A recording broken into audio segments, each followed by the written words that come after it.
Okay, so in the last video, we talked about the upper income tax brackets for the highest income earners. But now let's talk about the thresholds from 1913 to 2020, all right? So what does that mean? In other words, how much money do you have to make to be in that upper income tax bracket? So as we were looking at the tax history, you might think to yourself, well, that's not me. I don't make that much money, so I don't have to worry about it. Well, let's look at what the involvement has been over the years and what they've been able to do to change those actual thresholds to be in that upper income tax bracket, right? So in the beginning, from 1913, like I said, it started out where if you made over $500,000, you were being taxed at 7%. That was the top tax rate if you were making over $500,000. Once again, back in 1913, not very many people making that kind of money.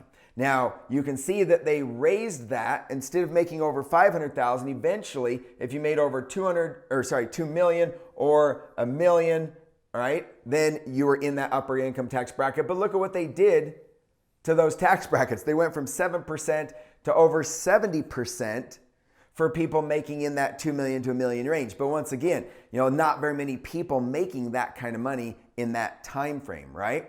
Now, if we fast forward a little bit, you can kind of get the point here. They lowered it down to 100,000.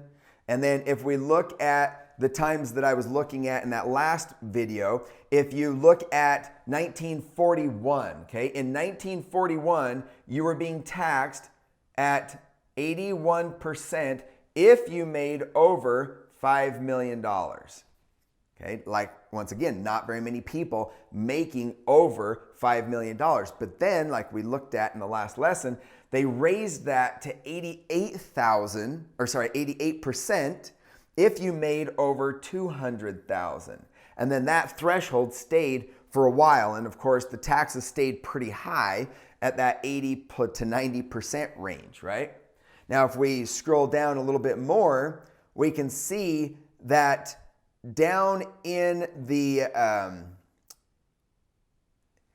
times that we had really low taxes, right? In Reagan's time frame, when we had really low tax brackets, I mean, look at this, 38%, 28%. I mean, really low tax brackets for that top income earner, but it didn't take much during this time, okay? It didn't take much to actually be in that top income tax bracket. If you made over $30,000 a year, you were in that top income tax bracket. So you can kind of see what the government can do with not just your top tax rate, what they can do with to the thresholds to be in that top tax bracket, right? And if we look at most recent years down here, we can see that now, if you're making over $600,000 a year, then you're in the top tax bracket, which is relatively low considering history and considering the average. And so the question is, like I said, where are we going to go from here? By the time you watch this video, the taxes could be totally different than what we're looking at here. Okay, and then real quick, let's just look at government tax acts and different interventions that the government has made since, even back to 1974, just some of these more recent years, which is most of your lifetimes, right?